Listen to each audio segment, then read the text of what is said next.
and the information is obtained from the district's financial audits, PEMS reported data, and other governmental entities. So, we just started September 1st with our fiscal year of 25-26. But the data that we'll be reviewing tonight is, they call it the 24-25 first rating, but really it's on data from 23-24. So it is dated data, but this is what we are required to do. So the timeline. So you can see that we've got PEMS October 2023. So you hear us talk in meetings a lot of times about snapshot date. And this is snapshot date. The last Friday in October is always a snapshot date. So that's where some of the data for the first report comes from. A lot of the other information comes from our financial audit, which is usually submitted. It's required to be submitted, I believe, by January 28th, since we're a September 1 fiscal year. And then we've got other government entities like TRS, Texas Workforce Commission. Those come into play if we've missed any deadlines or haven't paid our proper amount. And then on the other side for the first rating is you've got your preliminary report that comes out in August. You have a time period to appeal, and then the final notice is in October or early November, and then we have to advertise in the newspaper and then have a public hearing within 2 months after the final rating. We didn't appeal our rating. There wasn't anything we could appeal it on. So I like to just go ahead and get it done, and we have it behind us, and we can concentrate on our financial audit, etc., throughout the rest of the year. So the financial integrity rating system, A is superior, and that would be a score from 90 to 100.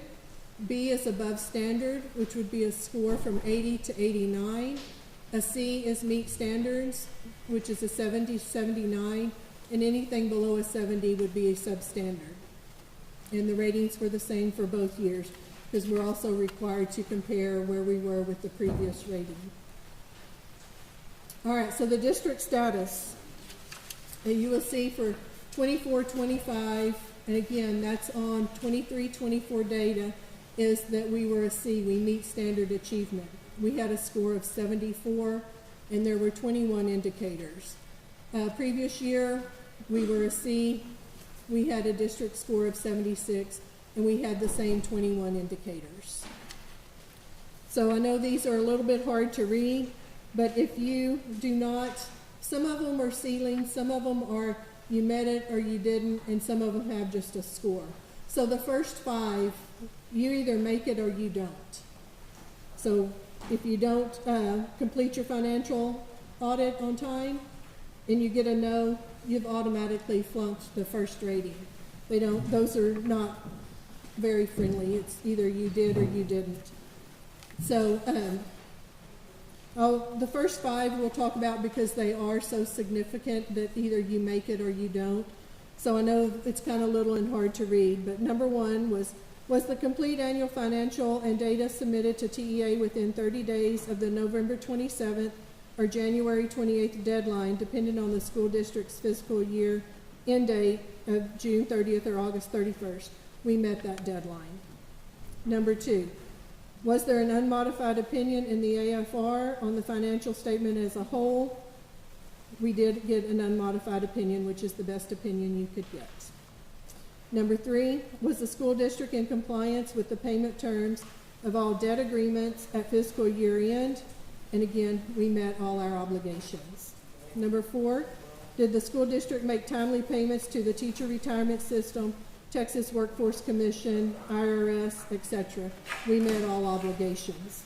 Number 5, was the total net position in the governmental activities column in the statement of net position, net of other pension liabilities and other post-employment greater than 0? Yes, we passed that.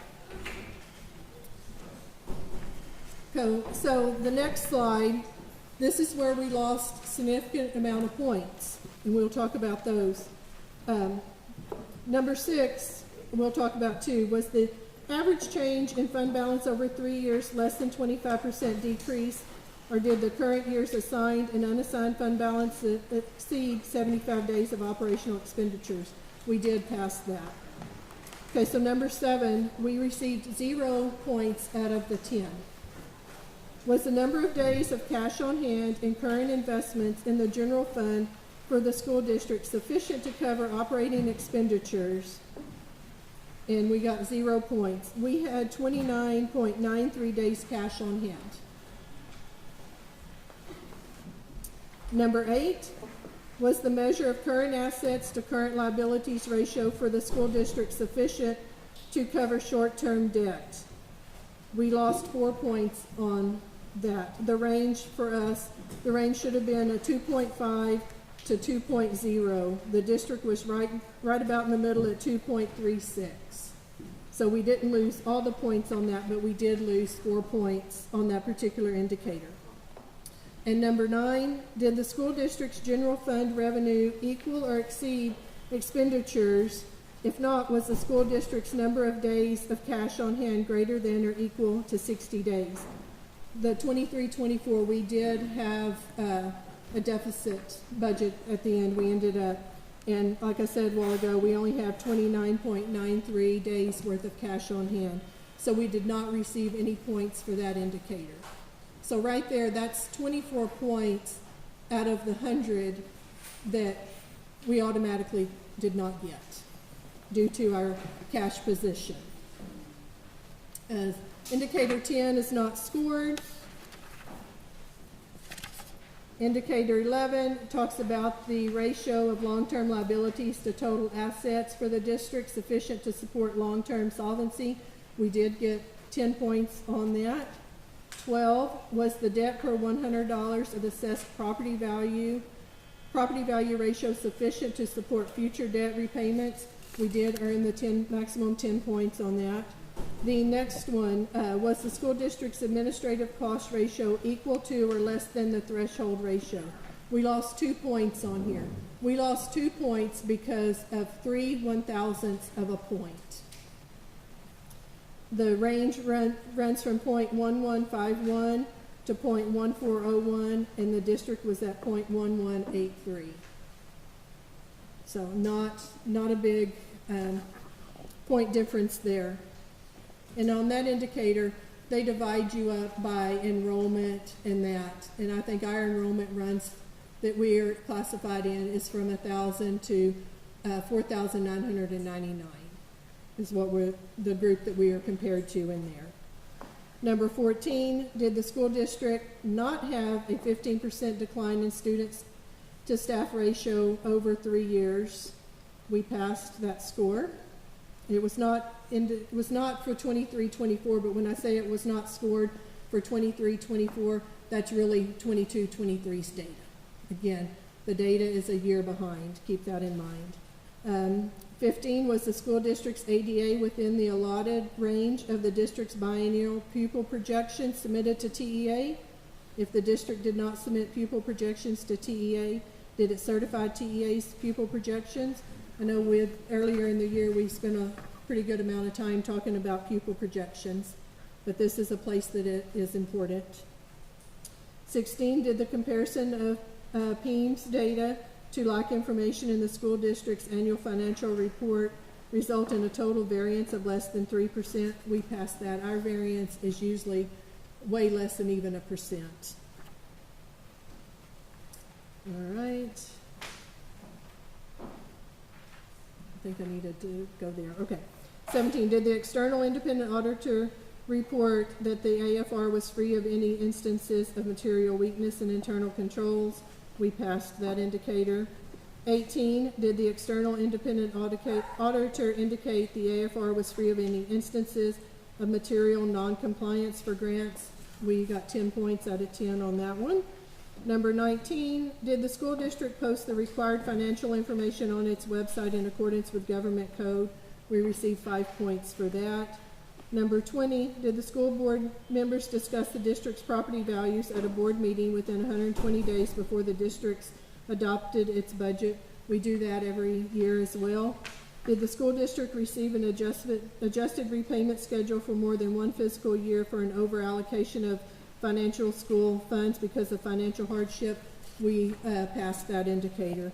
And again, that still goes back to your pupil projections if you get too much, etc., or if you just completely missed it. So overall, we received 74 out of 100 points.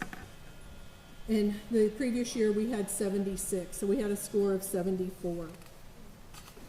So as part of reporting on the first, we have required disclosures.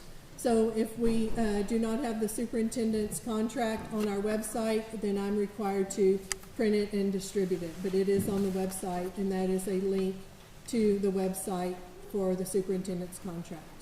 And any reimbursements received by the superintendent and board members for fiscal year 2024, I'm not aware of any. Another required in the appendices is board and superintendent travel. And so you will see there listed by superintendent and each board member the travel for the 23-24 school year. How much was meals, lodging, parking, transportation, other. Other is always the registration. I don't know why they don't call it registration, but in the form we're required to use, they have it as other. So you can see the totals there.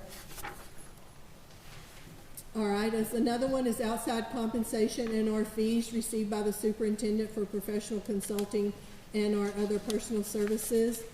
None were received. Gifts received by executive officers and board members and first degree relatives, if any, for fiscal year 2024. None were received. All right, another item we're supposed to report is business transactions between school district and board members for fiscal year 2024. So during this time period, Mr. Fernandez and Mr. Suarez both do athletic officiating, which is very much allowed. It's just something that has to be reported. And so we complete that reporting here. And any other information the Board of Trustees and School District determines to be useful. We did not determine anything else that we needed to report. So our intended learning outcomes, as we discussed the purpose of the first report, our rating and the data year, the timeline that we followed to get our rating. We reviewed the scoring rubric, reviewed what rating the district received, the indicators that the district received and that were scored, and the appendices. So at this time, I would open it up for any questions from the community.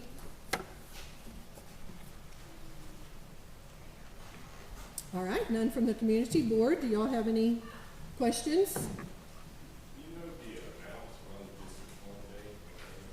I'm sorry? Do you know the amount? What's the amount on the district one day? Well, I mean, we have, what, a $40 million budget.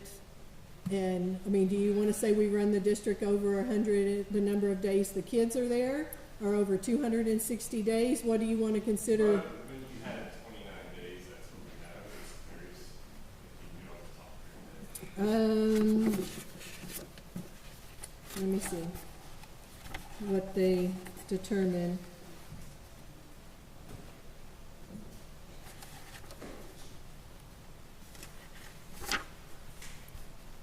I would have to find that out, whether it is calendar days. I can find that out. I not that exact. I just have a question about the days, with those 7 and 9 meetings. The cash on hand, current investments, it's have to be 30, is that what it has to be? Needs to be 60, and we would want it to be 90 days. We want 90 days on hand. TEA a lot of times tells you to have 90 days, 3 months worth in fund balance. And most of the time what you have in fund balance, not all the time, but it's pretty much in your cash, because we don't carry a lot of inventory. You know, our receivables aren't that great. I mean, at the end of the year, between federal programs and stuff, and if the state owes us money or we owe them, it could be a receivable. But anyway. So that's money in the general fund, is that, or is that? This is only on the general fund. Oh. Yes, ma'am. And, number 13, we lost 2 points. I know this was 24, 25.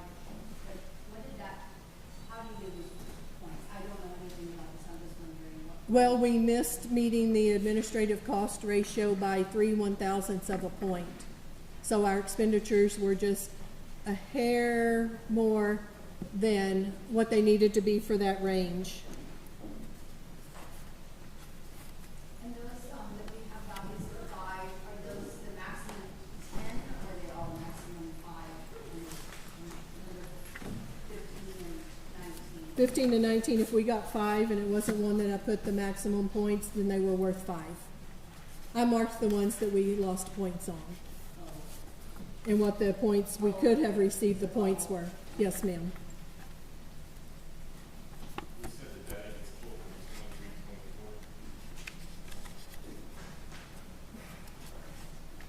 24. I know it's confusing that it's 23-24 data, but they call it the 24-25 first rating, and we're already into 25-26. So.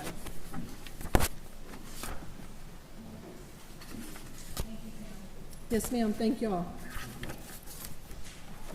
Item 4, adjournment. I entertain a motion for adjournment.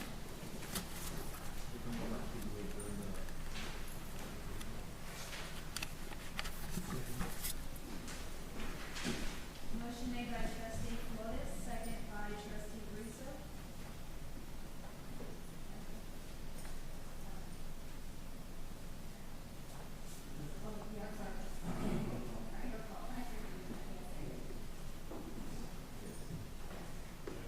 Motion carries. 5:52, we are adjourned. And it's 365 days.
standing, our invocation will be led by Miss Emma Trimble.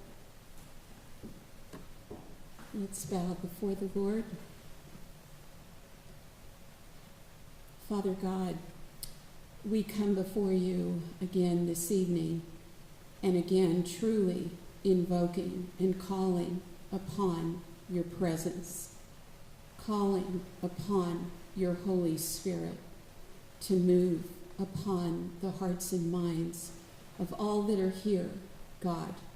I ask, Lord, that you would remind us that at the end of the day, it's about honoring the 19 children, the 2 teachers.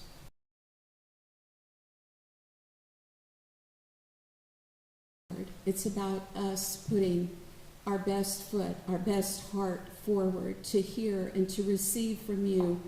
And I truly ask, God, that you would step in here today, that your wisdom would rule here, and that everyone here would call upon you. Remember to call upon you, the all-wise God, the all-knowing God, because you're the only one, Lord, that can make things right. Bring forth your presence, Lord, I ask. In Jesus' name, amen. Will you remain standing for the Pledge of Allegiance? I pledge Allegiance to the flag of the United States of America and to the republic for which it stands, one nation, under God, indivisible, liberty and justice for all. honor The Texas flag, I pledge allegiance to thee, Texas, one state under God, one and indivisible. Thank you. You may be seated.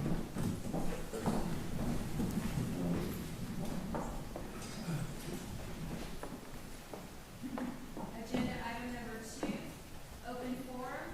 We welcome your comments on items not listed on the agenda. The audience of patrons portion of the meeting is limited to 3 minutes per person and will last up to 15 minutes total. Delegations of more than 5 persons shall appoint 1 person to present their views to the board. Keep your comments in a positive nature. Please do not expect board discussion of items raised during the open forum at this regular meeting that are not on the agenda posted for this evening. If comments made during the course of the public forum warrant further information, we will direct the superintendent to gather information for consideration at a later date. And just a reminder, we have 9 speakers signed up, so we will allow the 3 minutes and then we will move on. Our first speaker is David Binky, current UCISD events.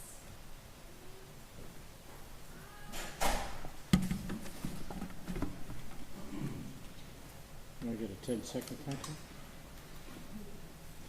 All right, thank you, board members, members of the community. Since May 24th, 2002, families, teachers, community members, concerned citizens have been sharing their heartache and their grief with the board. Since then, we've seen decline in enrollment, poor test scores, more recently, ransomware, disappearing students, 100 students gone somewhere, can't pass the school bond, teachers getting injured with fights on the first week of school, and the cell phones are recording it because there's a ban on cell phones. That sits really, really well. But is this an isolated event? Or is this just part of the slow state of continuing crisis Uvalde has? You had a 47-year lawsuit. Do you think that has something to do with where you are now? This breakdown in legal representation. You have the same attorney advising the administration, advising the boards.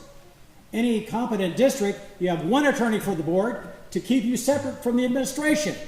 Is that a conflict of interest? You need somebody representing the board. Because if you have the same attorney representing the administration, who may not be telling the board accurately and fully, because the board doesn't know. The board doesn't understand the intricacies of special ed and finance. I've watched this for a long time. So at this point, I think you're at a certain grid. You face two stark choices, in my opinion. One is get it right with legal representation and get a consultant independent of the community, the money, the generational trauma, and everything. Or get somebody who's going to tell you the truth about what's here in Uvalde CISD. Or go out of business. If you can't fix it over this length amount of time, we're going into our 4th year. What are you going to do? 4 more years? How much trauma and other emotions that are not happy ones are you going to visit on the students and teachers of Uvalde? It's gone on for way too long. For 3 years, people have been coming up here pouring their house. Yes, there's attempts. Sure. But you're at that point now. You're at that inflection point. You're at that crucible. You have to make a decision. Yeah, I'm back. I had to leave for a while, but I'm back living in Uvalde. And at this point, I'm not going to come up here and keep saying the same thing over and over. The shooter, look at the records. He was Tier 3, RTI. That may not mean anything to you, but I bet Ms. Clovis did. If you're Tier 3, you should be in special ed. Art 504. Did you analyze the records they released, finally? Are you going to take action on that? Or are we going to keep repeating the same pattern over and over because you don't release the records and you don't have transparency? Thank you.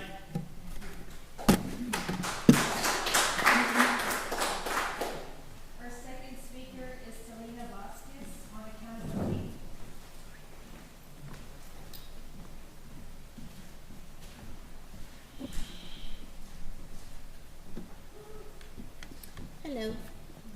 Thank you guys for allowing me the opportunity to speak. I know many people in attendance here are here for more pressing matters, but I have something I need to get off my chest. And I'm trying to compose myself while I do it. I'm simply here to remind the school board that their staff still lacks accountability and sensitivity towards students and parents. Ms. Colas, last week I met with you, and in my opinion, our meeting started off great. But I want to quickly remind you that meeting for me ended in disappointment and frustration. During the meeting, you stated, and I quote, that my child looked normal when we were discussing the difficulties. I'm wanting to tell you face to face, I know there was no ill intention behind that.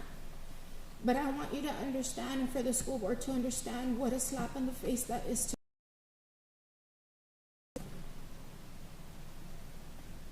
I want to point something out, and I don't know if it's allowed. This right here is my daughter's feeding extension. There's nothing normal, Ms. Colas, about being connected to this several hours during the school day. There's nothing normal about relying on this for nutrition, hydration, and life-saving medications. The last school board meeting that I attended, I asked the school board to help me please come up with some type of program, some type of training, something for the students. But unfortunately, after my meeting with Ms. Colas, I'm asking that you extend that training to your staff members.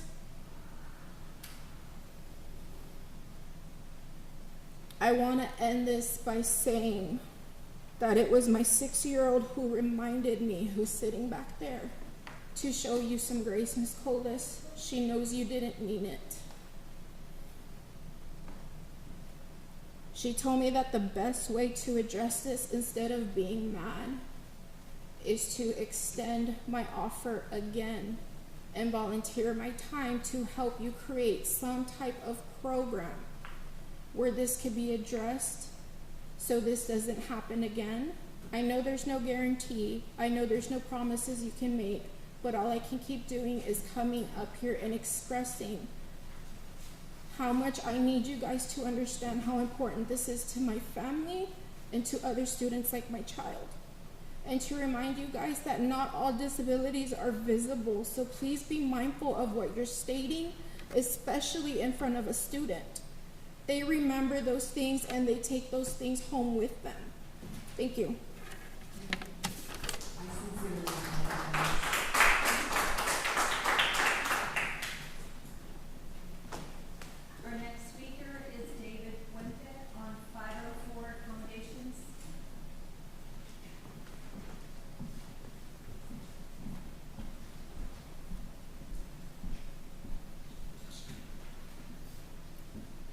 Good evening. Thank you for the opportunity to be able to speak. One of the things I do want to talk about, and I'll make it brief, as far as my daughter's nursing care, we do have a little lapse in nursing. You know, the nursing that we do provide, the private duty nursing. So she hasn't been able to attend school. One of the reasons being is because we tend to go back and forth about whenever, you know, the nurses do have days off, you know, they have family emergencies, stuff like that. My daughter isn't allowed to be at the school because they don't have anybody trained enough in order to provide the care that she needs during the day. And one thing that I did find during my research was that the Texas school districts must provide necessary nursing care to disabled students to ensure they receive a free, appropriate public education under federal laws. So that is something that I do want to see, I guess, action taken on, see what kind of resolution we can come to, because my daughter just wants to feel included. She's already got enough going on. So she sees that she's not able to go to school when her nurse isn't there, so she feels left out. And, you know, I understand a big deal for y'all is inclusion for the students.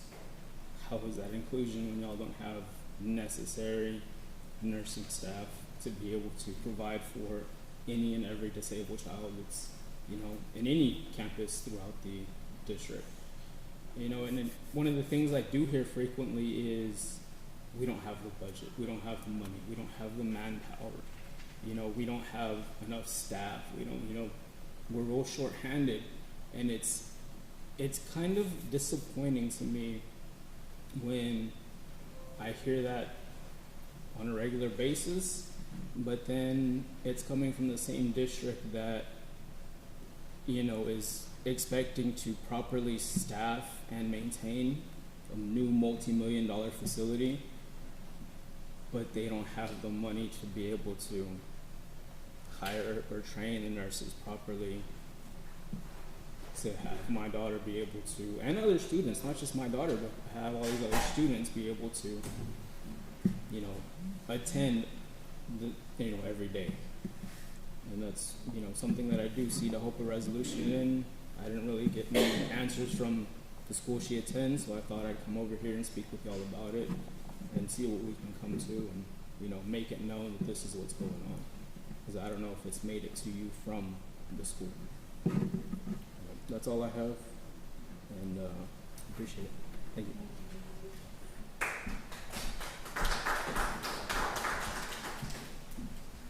Our next speaker is Laura Downing on agenda item 4E. Good evening. My name is Laura Downing, and I'm a mom of 3 children in the district and a proud UHS graduate. I'd like to start by thanking you all for your service, and I know this is not an easy position, and I appreciate your commitment. I'm here tonight asking you to consider taking Ms. Colas's evaluation off the agenda. Not because I don't think she can handle it, but because I think we have bigger fish to fry at the moment. Given the string of events that have transpired over the last week, I don't see this as a good use of our time. From what I've seen so far, Ms. Colas has come to Uvalde with a new outside perspective and a firmness that may have caused some growing pains, but may also be what we need. Have I agreed with every one of these decisions? No. But change is hard, and public education is even harder right now. I've heard Ms. Colas say many times it's about kids. And as a mom and former teacher, that is what I care about too. But I worry that very little of the recent board meetings have had anything to do with the kids and their education. It feels like so much time is spent on the extra stuff, for lack of a better word. And while those might be important to some, I listen as a concerned mom who is looking to hear what the plan is to move our district ahead. And I rarely hear anything about this. Each meeting feels like it brings a new headline that is taking more time and money away from what our collective goal should be, and that is educating our children. I think most parents want to hear what the improvements are that Ms. Colas and our district staff are making without interruptions or criticism. I'd like to give her the chance to provide us with to prove to us that she really is all about kids. As a community, we have encountered so many obstacles and difficult hurdles, but at the end of the day, we are a community, and we owe it to our children to prioritize them. I pray that we keep this at the forefront of all of our decisions, and we come together to share the positive future that UCISD has in store. Thank you for your time and commitment.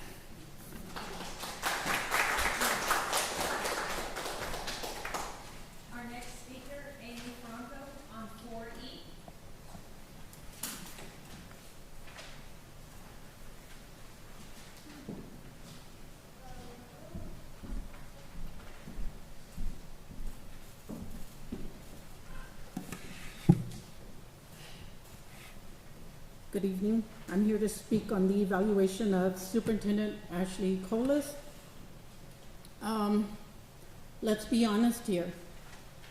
Our district is failing and leadership is failing as well. Under Colas, the district has an F rating. That's not just a rating. It's a reflection of broken systems, unsafe campuses, and bullying going unchecked. Classrooms with 30 to 35 students. Teachers not having time to implement all the plans they need. Crammed classrooms.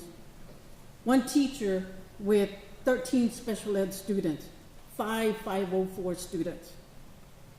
Students require extra assistance, and they are not getting it because of the large size classroom. Teachers don't have time to plan. 2 conferences a week taken from them, and Fridays are now professional development days. And JJ, 2 months ago you stated teachers could possibly go get a second job. They don't get to do that because when they go home, that's what they do. They continue their work. A presenter telling teachers that the failure rate of STAR testing is solely the teacher's fault. That they need to get with the times or face the consequences of low evaluation scores. And the superintendent is okay with this? This was from a presenter. In the 2 years she's been here, she has dissected the district from the very homegrown teachers, even veteran teachers, who made this district grow. Look at Morales High School. The teacher of the year from last year left the district because she couldn't work with the principal there. Our cyberattack. Registration this year was on paper. After they did paper registration, they figured that attendance wasn't being taken care of properly because of Teams errors. We lost a good man, Cash Keith. If he would have been here, this would not have happened. I say to you, Board of Trustees, be the districts and communities board. Represent us. Y'all know that motto, loyal and true? Make it mean something again. And to you, ma'am, when you made the comment about other stuff, I'm a survivor. And every day is painful. And when you sit down and speak to survivors, you can sit down and speak to me. I will gladly sit with you. And you can see what I go through every day. This is why I'm here.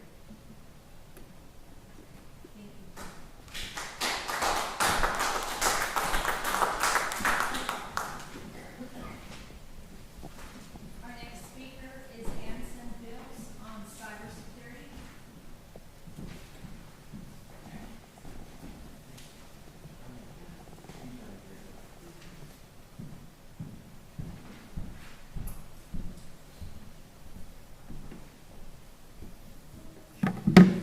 Good evening, parents and guardians. I'm actually here to talk to y'all today. Bring your iPads back. If they get connected to your home Wi-Fi, they've compromised your entire system. My brother works cybersecurity.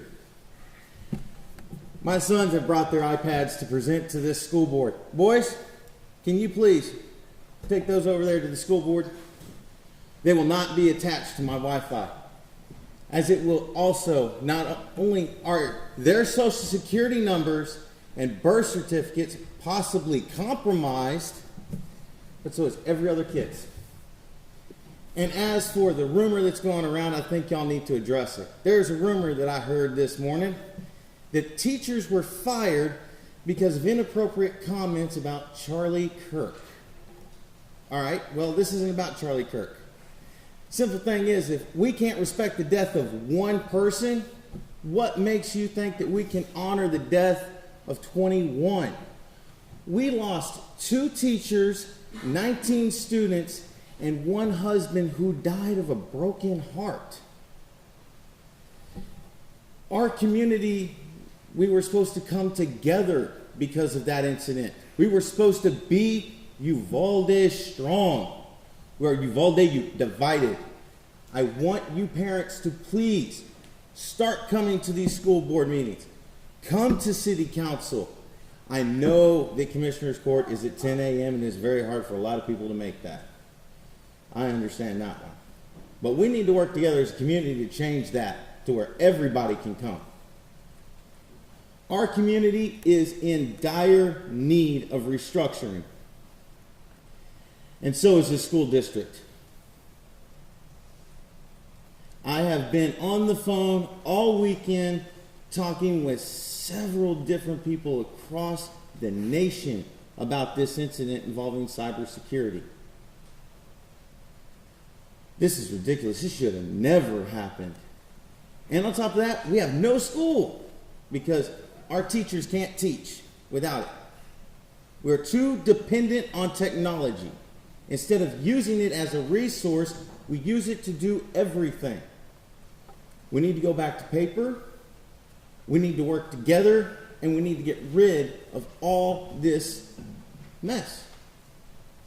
And as for the 4E item agenda, it does need to be discussed. Ms. Colas came here to a mess, and she's been trying her best, I think, to deal with this.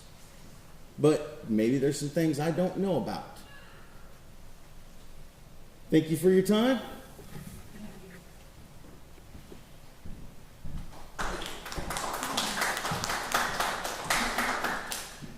Our next speaker is Priscilla Moreno, item D and E.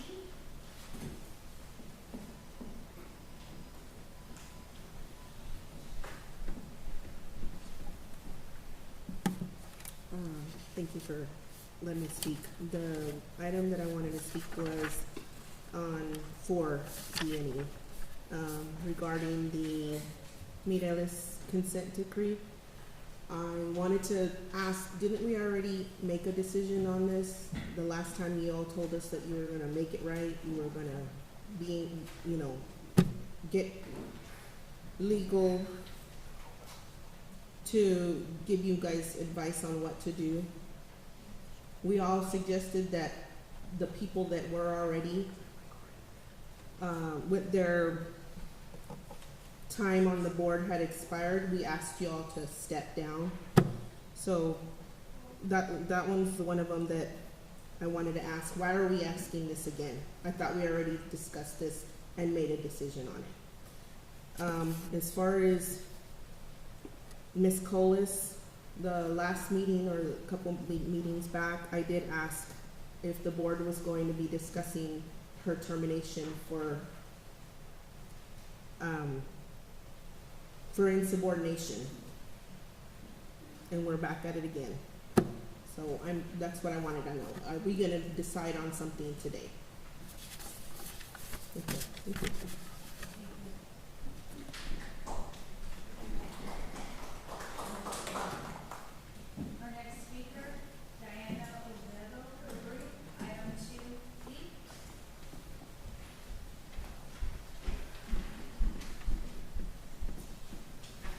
Good evening, Diana Olvedo Carew. I did want to address the trustees again this evening regarding the Mireles decree. I don't know how many months back this school board made a commitment to this community. You all came out of your executive session, every single one of you. I don't believe you were on the trustee board yet, Ms. Ayala, but everyone else made a commitment to this community to make things right, that you were going to have your attorneys take that decree and seek some advice from the federal court, that a resolution was going to be prepared, making suggestions from this school board so that the court could come back to you with, this is how you need to move forward. All these months later, not a single word about where you are with that, what your attorneys have or have not done with that directive that you must have given them, that you made a commitment to this community publicly that you would address.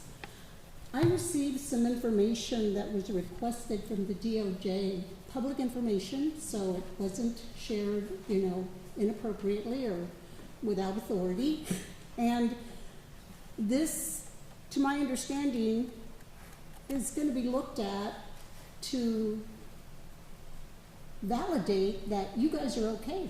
4-year terms, somebody, DOJ said you could do that, not a problem. The problem is that in this document, you did not reference the Mireles decree.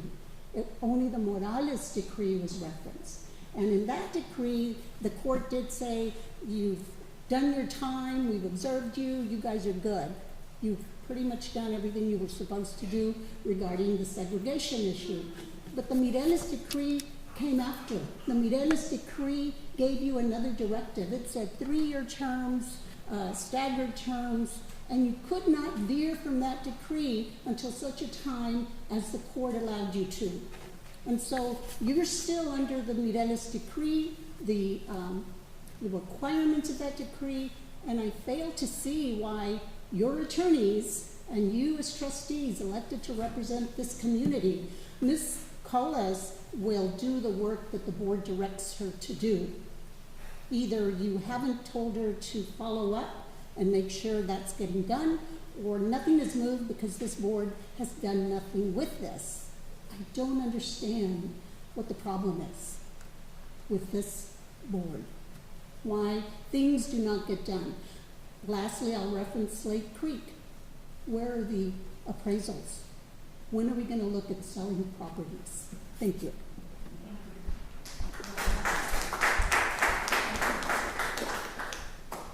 Our next speaker is Mr. Vincent Salazar, on correct?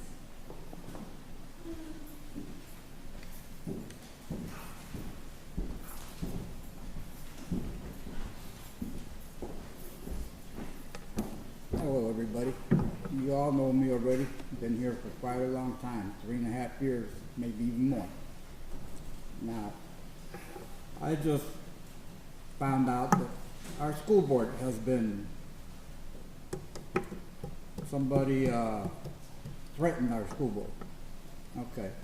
Under those kind of threats, how is our school board supposed to function if we don't have security for them? Like we don't have security for our children. I said, they're blaming the superintendent. She came into a hornet's nest because Harold and the one after him and the one after him, they couldn't do it.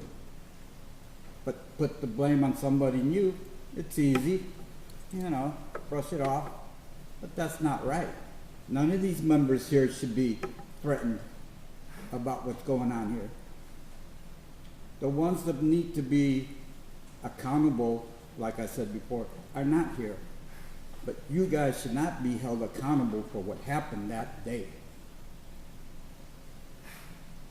And it's only because of the fact that we're trying to do something for the children and not for the pocketbooks of the rich. I'm sorry. This guy that just got shot a couple days ago, okay, he was for guns. And what killed him? A gun. And that's what we've been fighting, is just common sense law. Why can't we have common sense law here in Texas?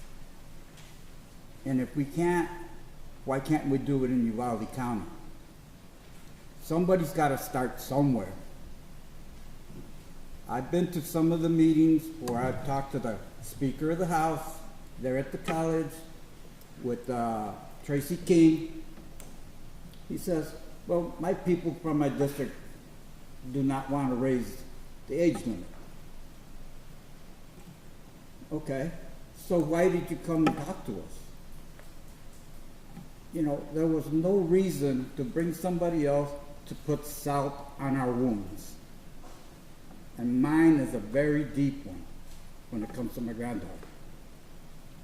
And it's very deep to a lot of the people here that lost children.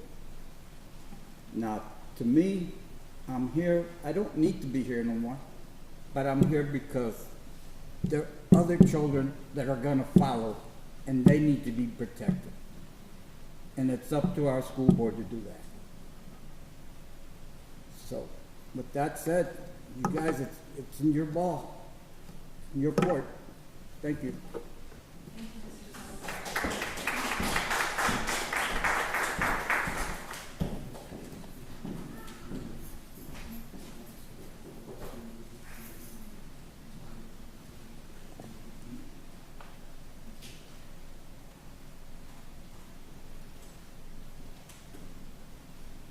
Mr. President, I'm asking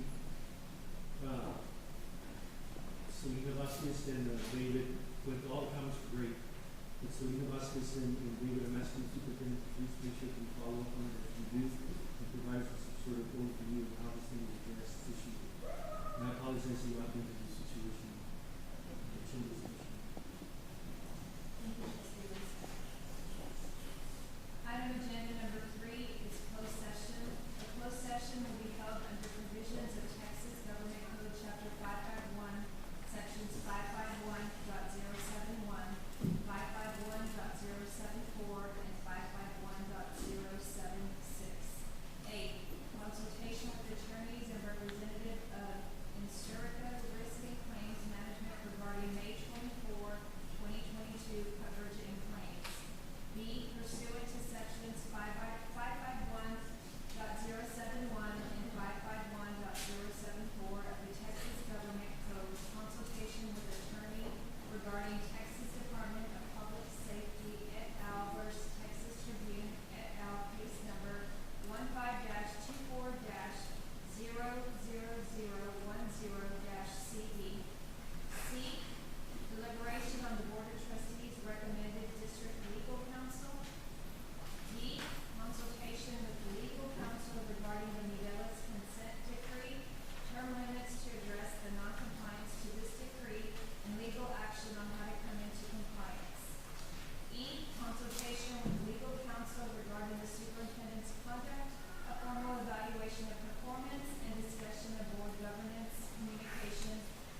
until the outcome is I was trying